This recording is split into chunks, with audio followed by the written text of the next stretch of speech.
Hi, this is my book of poetry called The Liberation of Aunt Jemima, and I'm going to read two poems from this book. But first I'm going to tell you about how I come up with this title, The Liberation of Aunt Jemima.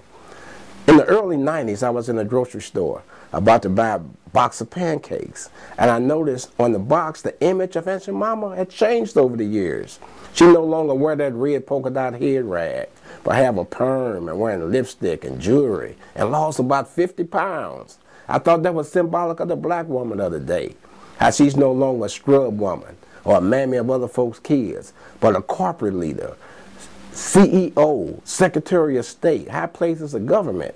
So I wrote this poem called The Liberation of Aunt Jemima. Time certainly have brought about a change, and to a few it might seem strange. Black women are soaring with ambition, no more barefoot pregnant and in the kitchen. And she's not slaving like an ox. Have you seen her new image on the pancake box? Purse full of credit cards, fancy car, and the girl ain't even a movie star. Not long ago I was on the bus, eating fried chicken from the Colonel, viewing my girly magazine and full of lust, sitting next to a sister reading the Wall Street Journal.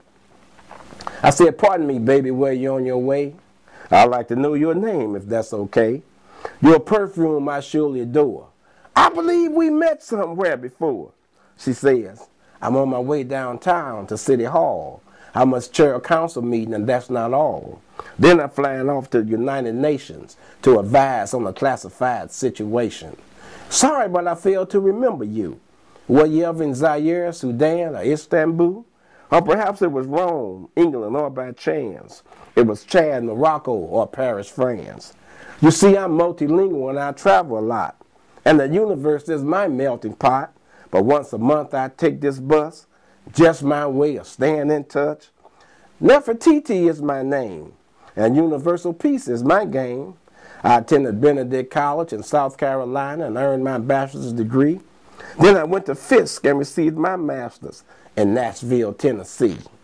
At Howard University in Washington, D.C., that's where I earned my Ph.D. I have offices in Dallas, Chicago, and Mexicana, a penthouse in New York, and a home in Atlanta. I play a harp and I pilot a jet. Now tell me, brother, where you think we met? I rung the bell, got up and left. Aunt Jemima done got beside herself. That's the liberation of Aunt Jemima, to celebrate all you accomplished women out there. Thank you. And the next poem I'd like to read is called Thou Art My Son. To every black father that loves his boy, you better talk to him and don't be coy. Tell him life is doing time without parole, so you better be mindful of how you stroll. I love you dearly, thou art my son, and I won't see you ruined like the other ones. Don't drop out of school like a wimp that can't take it. Study harder than before. I know you can make it. The eyes of the world are watching you, and the odds are heavy you won't make it through. Infatuated girls will call you king of the pack, but take that lightly or it will hold you back. Avoid the reputation of a promiscuous stud. It inflates an insecure ego, but turns a pure hard mud. And if you stumble into the cycle of crime, you might elude the law for a long, long time.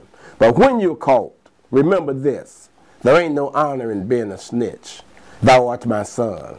These words must come from a mellowed black man, for a woman can't help a boy understand what to expect as a black male adult and how to maneuver through the maze with the best results.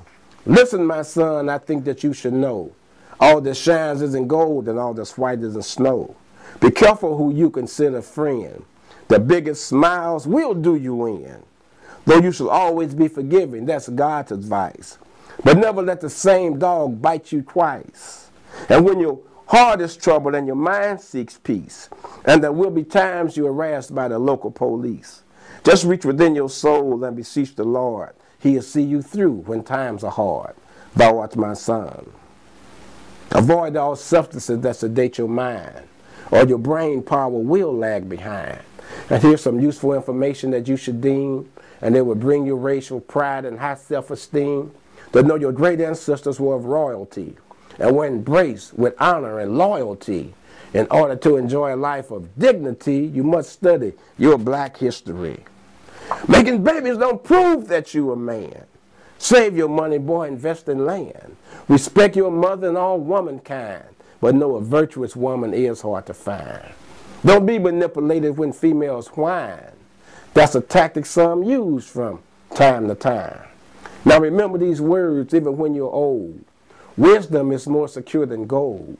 Now I can rest in peace because you have been told life is doing time without parole. Thou art my son. Thank you. That's Thou art my son from the book, The Liberation of Aunt Jemima. Click on the image below if you want to order this book, and it'll take you to Amazon.com. And there you can order it. Thank you very much.